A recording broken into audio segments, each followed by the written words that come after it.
more competent than he seems. You think that display showed incompetence?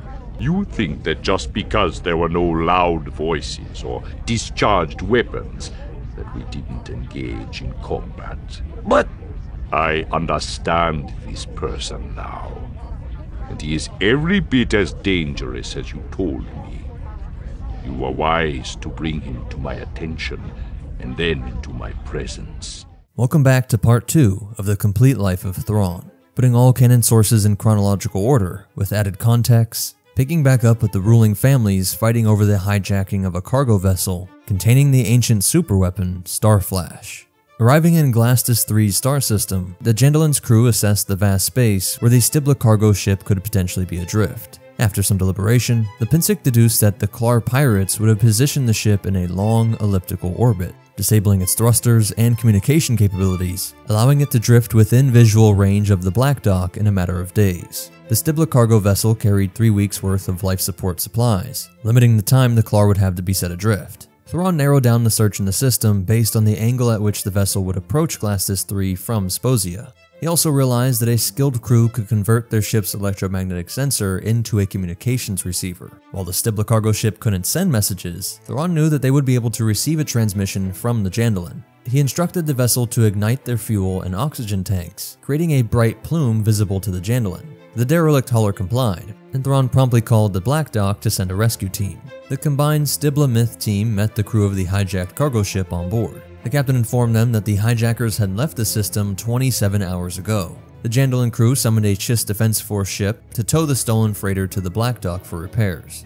They learned that the hijackers had spent the entire time stealing all the cargo from the Stibla freighter, including the critical cargo. THRASS worried that they were a day behind the Klar hijackers without any knowledge of their destination, but Thrawn deduced that the pirates were headed for Pleknok, a planet along the Ascendancy's borders. He reasoned that the Stibla freighter's trajectory would put it within sensor range of the Black Dock about 7 days after the hijackers' departure, giving them approximately 6 days to reach their destination and return. Expecting the journey would take likely 2 days there and 4 days back, he focused the search on the challenging-to-reach regions of the Chaos, ones which could be reached from Glastus III within 3 days' travel. In this area, Pleknok was the only inhabitable planet, making it the most likely destination. The Pinsic recognized the name Pleknok, and Thrawn asked what he could recall of a previous battle that occurred there. 19 years earlier, the Pleknok system had been a site of border clashes between the Chiss and the Patatus species. During one particular battle, a survey group of BOADIL family prospectors studying Pleknok was attacked by 2 Patatus warships. The Chiss sustained damage, but managed to escape. The CDF counterattacked and defeated the aliens, leading to the assumption that the Patatus had abandoned the idea of reconquering Pleknok. Thrawn disagreed, explaining that the aliens only honored treaties and agreements for a single Patatus generation, lasting 17 to 25 years. As a result, the attempt to retake Pleknok could be imminent. As he went on to explain the potential risks, the Pinsic had stopped listening and invoked emergency protocols, ordering the Jandalin to prepare for departure in 5 minutes, urging THRASS and Thrawn to hurry or be left behind. For the first time, Thrawn realized that the situation was far more dire than he thought. Arriving in the Pleknok system 32 hours after departing Glastus III, the Jandalin took the course proposed by Mid-Commander Thrawn, which did prove correct. Thrawn's precise calculations allowed them to arrive before the Klar pirates, as the Jandalin was significantly faster than the enemy vessel. Using passive sensors, Senior Aide Lipinsic ordered a scan of the area around the Pleknik, which revealed 2 non-Chiss fighters in low orbit. As they prepared to run an active sensor sweep, the pilot contacted the Chiss light cruiser Orison, commanded by his old rival Captain Rosku of the Klar family fleet. She demanded to know the Jandalin's purpose in the system, and after exchanging greetings, the Pinsic explained that they were hunting pirates who had hijacked the Stibla freighter. He mentioned their belief that the culprits were of Klar blood, and Rosku refused to comment, unintentionally confirming their suspicion. Rosku then ordered the Jandalin to leave the system, citing her status as an agent of one of the 9 ruling families, and former officer of the Expansionary Defense Fleet. As the argument continued, THRASS suggested that Lipinsic should give command of the Jandalin to Mid-Commander Thrawn, who was also a member of the 9, and current officer of the Expansionary Fleet. Thrawn accepted command and proposed working with Rosku. However, before he could finish his sentence, she demanded to know why he was aboard a Stibla ship. Thrawn complimented her on finding Pleknok among several possible destinations for the pirates, and asked how the Klar would know it was this world. She avoided answering, and Thrawn suggested that the Klar had dispatched ship to all possible locations instead. This worked to anger her, just as the pirates' supposed Obic transport entered the system, confirming Thrawn's predictions. The Stibla pilot noted that the hijackers were moving along an anticipated vector, which satisfied Lipinsic, though Roscoe objected, saying that if they knew where the hijackers were coming from, they would have been closer to intercept. But Thrawn explained that he wanted to learn which of the orbiting ships the pirates intended to meet before intercepting them. Roscoe assumed they were after the precious Stibla cargo, but Thrawn confidently assured her that he would recover it soon, with the pirate ships deep in Pleknok's gravity well, providing the Jandalan an opportunity to reconnoiter and potentially apprehend the illicit buyers. As she continued her protest, questioning whether Thrawn had learned anything about the Ascendancy's non-aggression policy after his interference in the pirate attack on Stivik, she berated him for intervening in conflicts that did not concern the Ascendancy and questioned how he was even an officer in the EDF. This argument went on for a while, before the Stibla pilot reported that another ship was approaching, about the size of a freighter. It turned out to be a Patatus light frigate. Lipinsic ordered the pilot to head towards the unknown vessels, but Roscoe fired a plasma sphere at the Obic transport, disabling its electronics. Thrawn then changed their course, directing the Jandalan toward the Obic transport. Thrawn asked Roscoe for support, but she rushed to intercept, ordering Thrawn to handle the newcomer himself. Increasing their speed to keep up with the Klar cruiser, she taunted Thrawn, stating that the Stibla lacked real warships. Thrawn had to be the one to inform her that the new ship was a Patatus frigate. Finally catching her attention, the Orissan slowed down, explaining that they traveled with gunboat escorts. And indeed, 5 gunboats appeared on the Jandalan scanners, heading right towards the light frigate. Roscoe considered destroying the Obic transport to prevent it from falling into Patatus hands, but Thrawn was determined to retrieve the cargo and drive the aliens away. But still she refused to assist, believing it a futile battle. Thrawn told the pilot to target the outer cowlings of the Obic transport's aft thrusters, using their limited spectrum laser emplacements. Although even Lipinsic objected, Thrawn assured him that the disabled transport would not be harmed, but the actions would be noticed by the Patatus, who had a swarm mentality and preferred to attack the weakest targets first. As they got in range to fire, Thrawn skillfully maneuvered the patrol boat, causing the pirate vessel to momentarily face the Patatus ships. He then led the Jandalan on an apparent chaotic flight path, but with his precision plan in mind. He opened fire on 3 Patatus gunboats, damaging their thrusters and leaving them immobilized. The pilot continued to follow Thrawn's plotted course while activating the crippler nets, which disabled the enemy frigate and one of their gunboats. THRASS marveled at Thrawn's expertise and in predicting the swarm mentality, as well as the vectors of the Patatus ships. He successfully retrieved the Obic transport and cargo, while the aliens were forced to retreat. The immediate threat gone, Thrawn saw no need to provoke the Patatus further, and refrained from attacking the fleeing frigate. The Jandalan had managed to achieve their objective without engaging in a direct battle against a stronger force. Thrawn's concern about Roscoe's plans persisted, especially when she rushed towards the Obic transport, eager to claim it and the stolen cargo for the Klar family. Lipinsic tried to outmaneuver the Orissan by channeling emergency power to the Jandalan's engines, but Thrawn warned of the possibility that Roscoe might use force to block their path. Lipinsic was confident that Roscoe wouldn't dare harm a senior aide to the Patriarch, but Thrawn knew better. He directed the pilot to execute specific emergency braking and course reverse maneuvers to evade the plasma sphere fired by Roscoe. It only missed due to Thrawn's maneuvering. Thrawn explained that he knew her well, and that she was willing to disable them to achieve her goals. Lipinsic questioned whether they were powerless to stop her. THRASS, speaking on Thrawn's behalf, made a strategic move.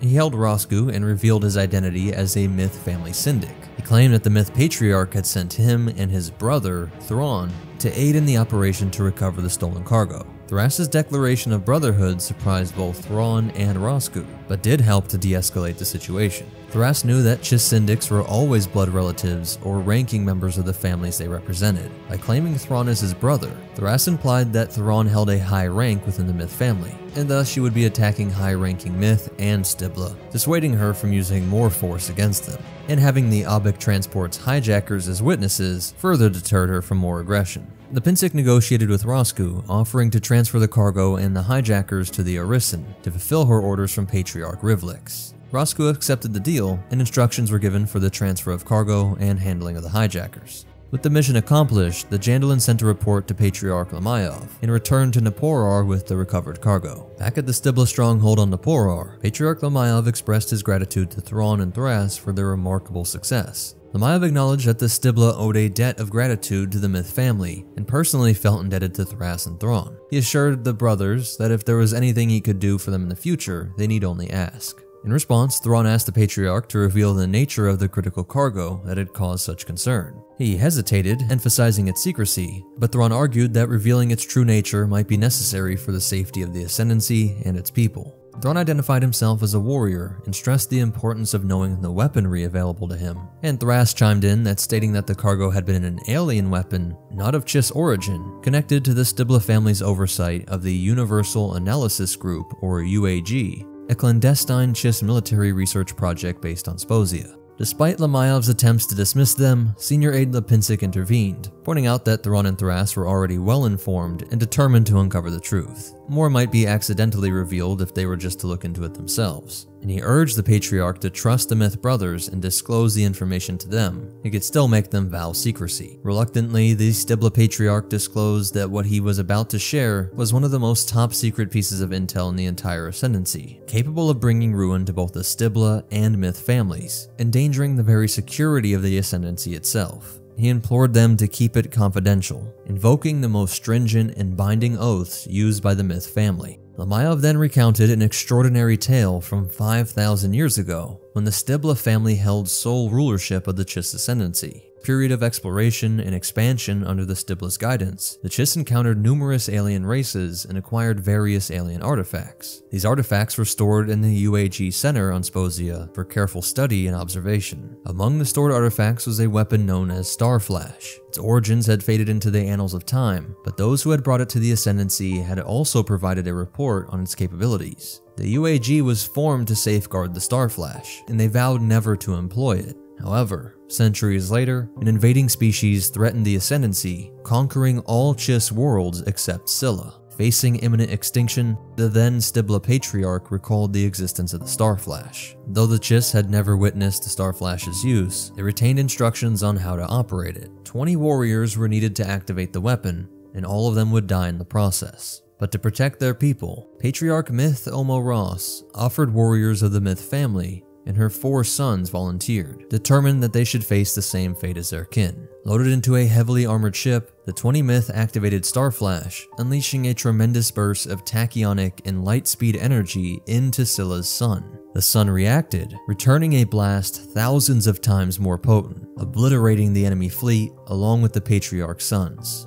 With the Chiss Defense Force reclaiming the outer planets from the remaining enemy garrisons, the Patriarchs unanimously agreed to keep the Starflash's details a secret, reserved only for the ruling families and their senior aides, to be passed down to successive generations. Unbeknownst to them, the weapon's activation had unforeseen consequences. CSILLA's sun began to cool gradually. The disturbance in its surface layers led to decreased energy output, causing this global freezing and forcing the majority of those on CSILLA to relocate underground. Patriarch Lamayov doubted that the sun would ever return to its original heat output. The valor and sacrifice of the Myth family was recognized by the aristocrat, eventually elevating the Myth to the status of a ruling family. The activation of Starflash was the reason the Myth family crest now depicted a blazing sun.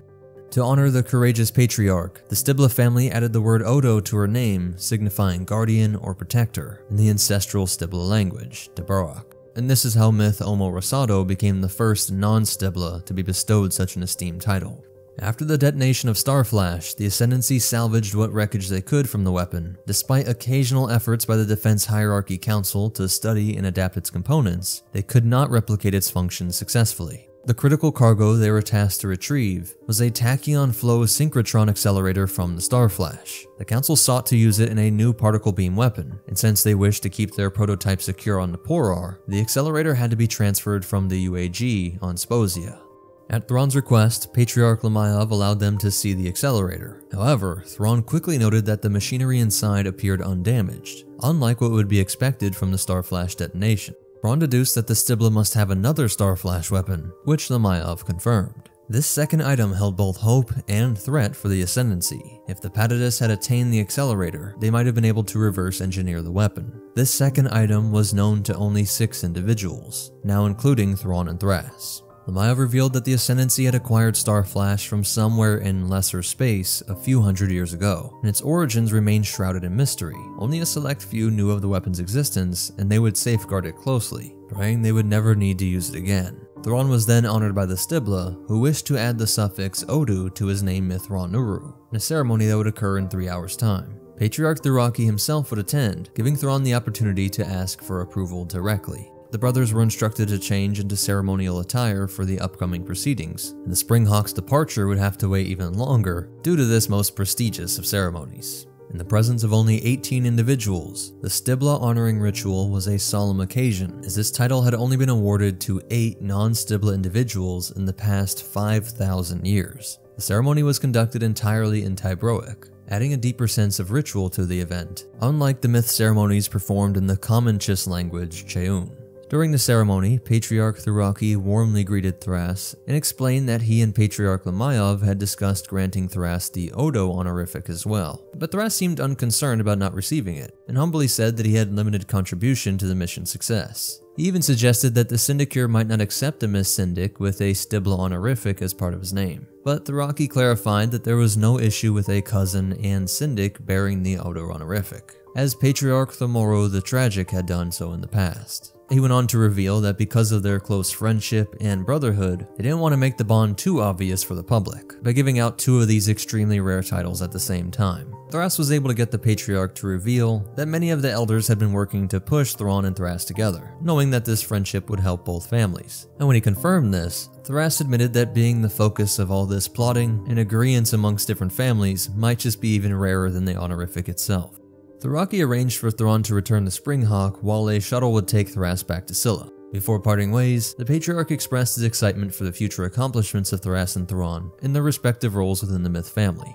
As they traveled, THRASS revealed the story of his father's heroic sacrifice, and Thrawn wanted to express how admirable this act was. As he continued, explaining that after his father's death, the Stibla Patriarch THOORAKI felt a deep sense of gratitude. He rewarded him by making a member of the Myth family, granting him the status of cousin, and THOORAKI even went a step further in treating him as a true son, fostering a strong bond between them. And since he never got a chance to really know his father, THRASS felt that THOORAKI was the closest father figure he had. And Thrawn realized that their brotherhood wasn't simply a tactical advantage for THRASS, it was genuine. As Thrawn reflected on how he had always seen himself as an outsider, never quite fitting in, THRASS felt the same. The officer felt a mix of gratitude and humility, thanking THRASS for helping him find true family. With refound clarity, Thrawn assured his brother that he fully accepted him, unconcerned with titles like cousin or ranking distant. As they boarded the shuttle back to their respective ships, they knew that their journey together had only just begun. In a gesture of appreciation, THOORAKI inducted THRASS's mother into the Myth clan with the esteemed position of ranking distant, which was the highest honor reserved for commoners. The Patriarch even went so far as to manipulate the chronology of THRASS's birth, which allowed him to rise to the rank of cousin. And it was in this conversation that THRASS thought back to the day he met Thrawn, and he asked him about the profound sadness he could feel. Thrawn was taken aback that someone remembered this, and he revealed for the first time that he had a sister. She vanished when Thrawn was 3 years old, and Thrawn did not believe what everybody told him, that she died. He believed she was still alive, and he explained that the day of the banquet on Aviditch marked his sister's star day. Thrawn also explained that he never intended for anyone else to feel his pain, let alone worry about it for all these years. Upon learning about Thrawn's sister, THRASS volunteered to investigate the records and discover her whereabouts. He hesitated, assuming THRASS had more pressing obligations, but he made it his mission to assist his brother in finding closure. He thought about enlisting Patriarch THOORAKI to launch an official inquiry, deeming it the least he could do for Thrawn, and made sure to store them on a data cylinder. They also discussed Thrawn's upcoming mission, questioning whether the Defense Council genuinely expected Thrawn and the Springhawk to uncover pirates within the chaos. While uncertain, Thrawn shared Commodore Aurelani's belief that the Council wanted him to vanish from the Ascendancy for some time. Thrawn philosophized that the future remains elusive, and THRASS privately mused over Patriarch THOORAKI's apparent grasp of it. He contemplated their futures, envisioning them as brothers in arms working to bolster the Myth influence in both the Syndicure and military. When THRASS continued his search into Thrawn's sister, he found that she had become Arizi Rick Ardok, adopted into the Arizi family after a time in the Skywalker Corps. In this search, he also stumbled upon disturbing revelations about the training methods used for Skywalkers, and made sure to preserve this on the data cylinder as well. He even met her in person, closely monitoring her movements and documenting her marriage to Bamaro, her relocation to the Ardok Ranch on the Ascendancy planet of Ul, and unbeknownst to many, the ranch served as a front for a Seeker's Shade House, an enigmatic facility where the Skywalkers were covertly trained. Eventually, Patriarch THOORAKI would instruct his senior aide Mitth'raw'nuruodo, Thivik, to pass THRASS's data cylinder to Thrawn's loyal confidant and subordinate, caregiver ALIASTOV. After Thrawn assumed command of the Springhawk, he embarked on a successful campaign against the Vagari pirates. The pirate threat was decisively eliminated, and Thrawn's strategic acumen led to the acquisition of a gravity well projector from a mysterious starship hailing from lesser space. Despite the military triumph, the Vagari pirate operations proved politically disastrous, rendering it one of Thrawn's most mixed results exploits. Moreover, the mysterious starship eluded thorough examination as it disappeared before scientists could access its inner workings. During these events, THRASS went missing in action and was presumed dead. By the end of the Vagari pirate operations, Thrawn earned the rank of senior captain. During this time, Thrawn would be recovering from the injuries he sustained fighting the pirates in the Chiss Expansionary Fleet Med Center on Nipporo. And upon review of his actions during the pirate campaigns, Supreme Admiral Jafosk stripped him of his command of the Springhawk, giving it over to Mid-Captain UFSA MAKRO, codename MAKRO. Remaining on Nipporo for treatment from his injuries sustained in the Vagari pirate operations, Senior Captain Thrawn was unaware of the imminent danger that lurked on the horizon.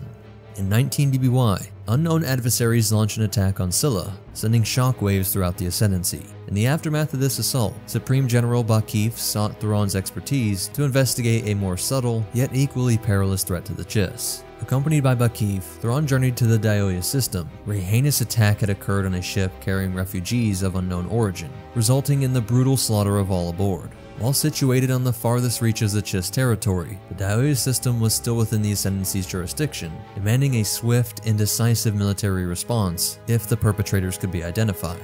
Bakif entrusted Thrawn with the task of uncovering the source of the attack, necessitating his return to command the Springhawk. Thus, this demotion was short-lived, and he was paired with Skywalker's Shari as a navigator, and ALIASTOV, Thalias, serving as the girl's caretaker.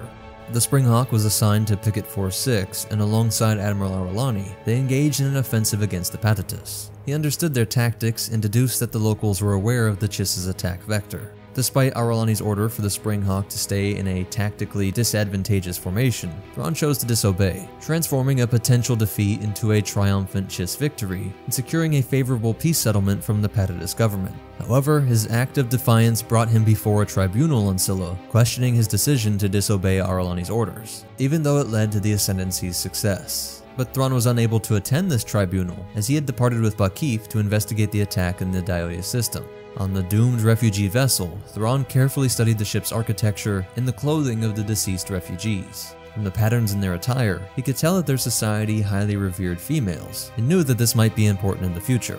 Armed with this knowledge gathered at Dioia, Thrawn's journey continued, leading him to the enigmatic Rapix system not long after.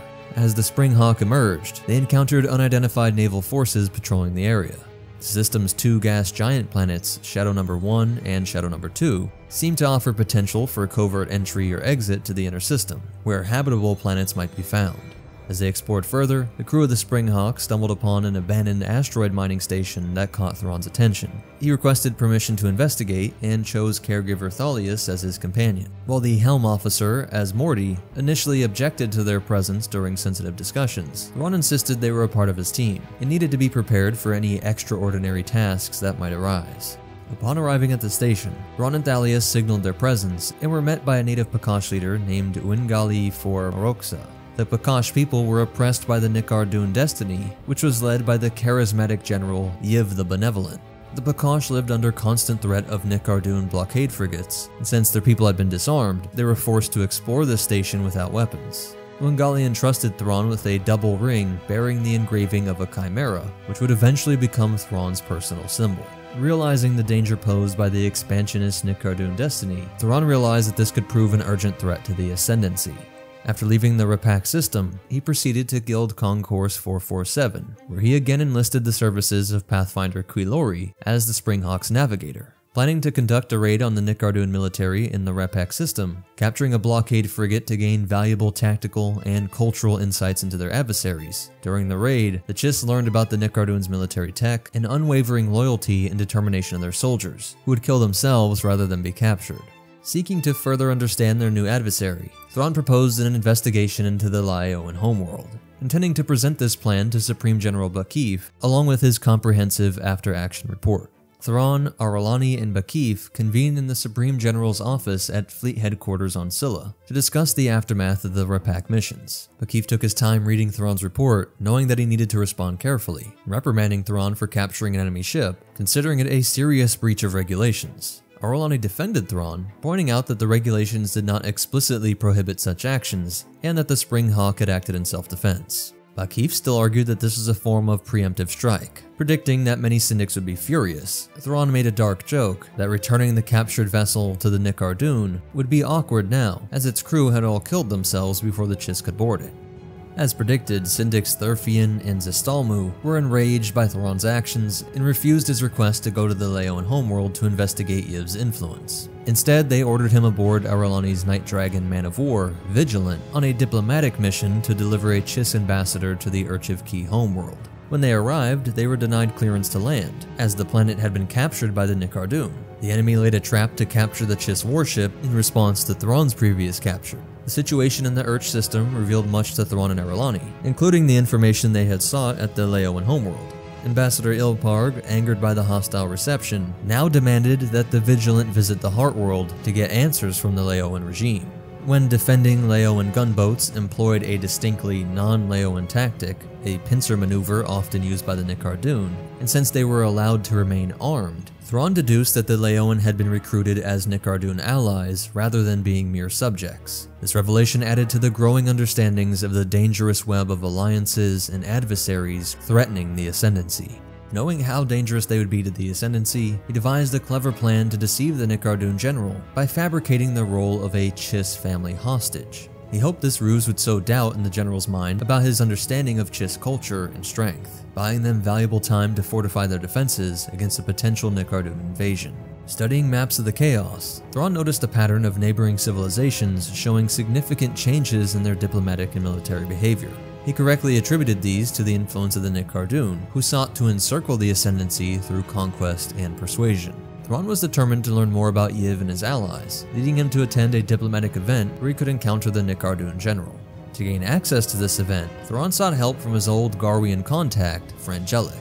They joined the Garwians' diplomatic mission to the Vac Combine's capital, Crimea, where Thrawn assumed the persona of Artistic Master Zvorno, and Thalias played the role of his family hostage. At the Crimea diplomatic reception, Thrawn's plan bore fruit when he engaged Quilori in conversation, making sure the Pathfinder overheard details about the family hostage narrative. Thrawn then successfully approached Yiv and engaged in an intellectual exchange about art and architecture.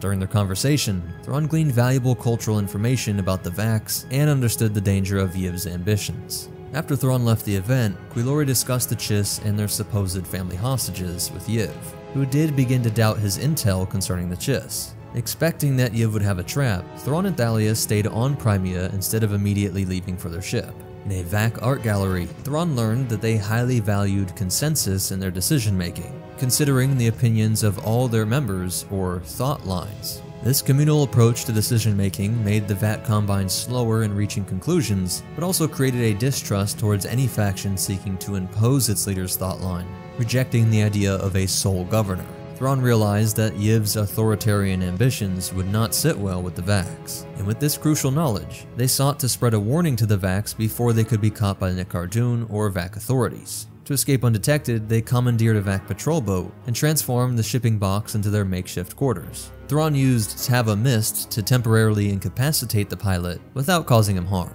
During their escape, Thalia searched her own motivation for joining the Springhawk and revealed the impact Thrawn had on her life. She described their first encounter aboard the Tamara, where Thrawn had given her hope and encouraged her to choose her own path. In response, Thrawn opened up about his past and the mystery surrounding his sister.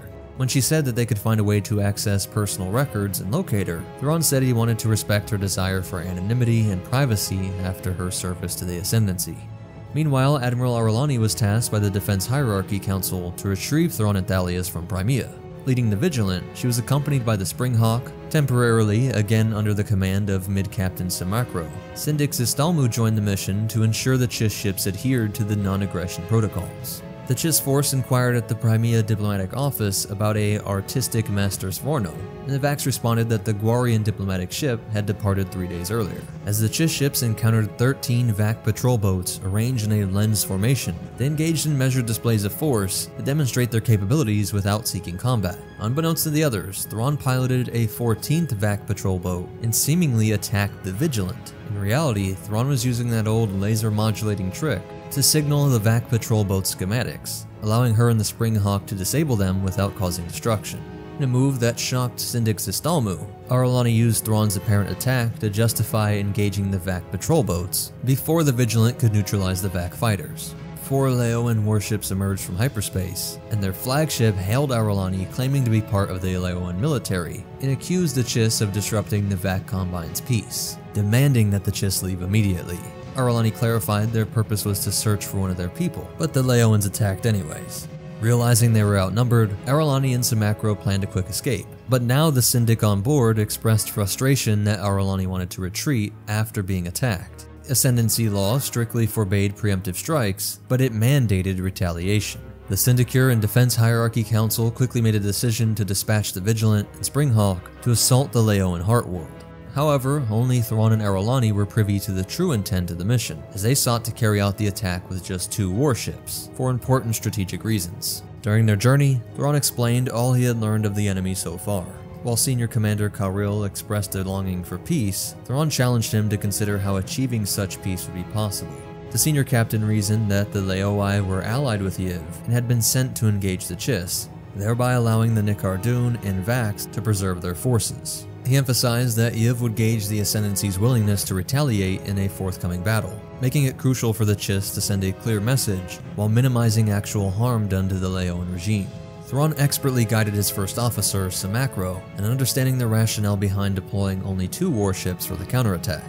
The decision served a dual purpose. It projected the Ascendancy's unwavering confidence in handling the situation and enabled them to closely evaluate enemy tactics. He further explained that Admiral Ar'alani had specifically requested only 2 ships, when really he wanted just 1, but the Defense Hierarchy Council thought that would be insufficient.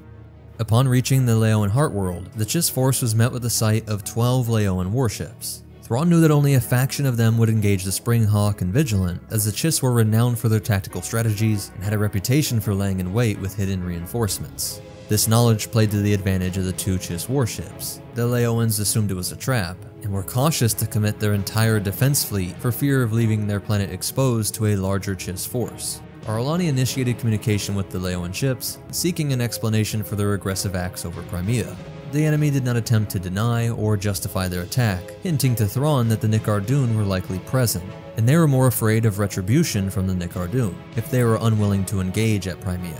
The ensuing battle saw the Springhawk and Vigilant skillfully employing decoys and special breacher bombs to weaken enemy hulls and electric systems without causing excessive damage. The Chiss emerged victorious, delivering a powerful deterrent message while showing restraint and inflicting lasting harm on the Leoan regime. However, the Springhawk did sustain significant damage. After this clash, Thrawn convened with Ar'alani and Supreme General Bakif on CSILLA in order to explore their next potential actions. Both the Admiral and General were now convinced of the danger posed by the Nicar-Dun, but the Defense Hierarchy Council and Syndicure remained unconvinced. Thrawn suggested carrying out reconnaissance behind Nicar-Dun lines, sending a small scout ship capable of evading pursuit to assess the size, strength, and control exerted by the Nicar-Dun destiny over its subjects. Bakif acknowledged the feasibility of such a mission, but questioned its purpose. Initially, Thrawn proposed inciting the Nicar-Dun's conquered people to revolt, but Bakif rejected this idea, citing the Ascendancy's prohibition on preemptive military actions. The senior captain then suggested leasing military bases or supply depots from nations under Nicar-Dun occupation, but this was dismissed for the same reasons. Finally, Thrawn proposed seeking out potential allies who might have successfully resisted Nicar-Dun conquest in the past. While acknowledging the slim chances of such allies existing, Bakif granted Thrawn's permission to search for them. Additionally, the Supreme General allowed Thrawn to bring Navigator Cheri and caregiver Thalias on the mission.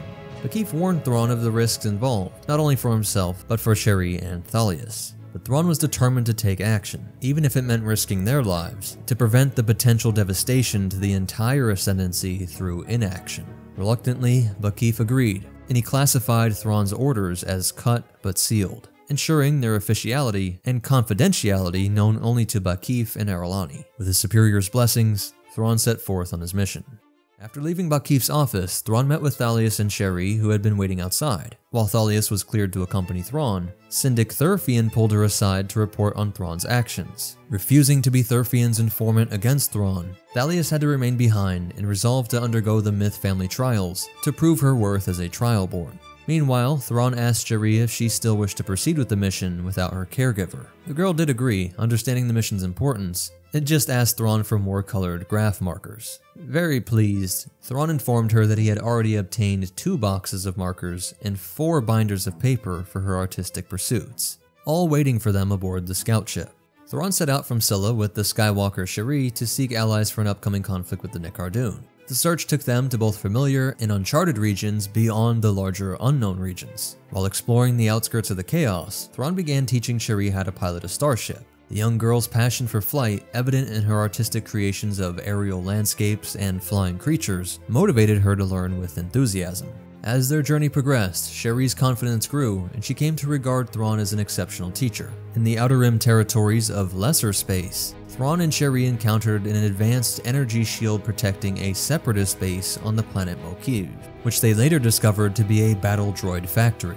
They also lingered above Batuu, a planet in the Outer Rim, and there they had a brief encounter with Duja, who they suspected to be a scout or spy for the Galactic Republic. Though Sherry doubted her ability to catch up with Duja, Thrawn assured her that Chiss hyperdrives and navigators exceeded those of the Republic. During their time on Batuu, Thrawn noticed a starship that bore artistic similarities to Duja's design. It turned out to be Jedi General Anakin Skywalker's Eta II Actis class light interceptor.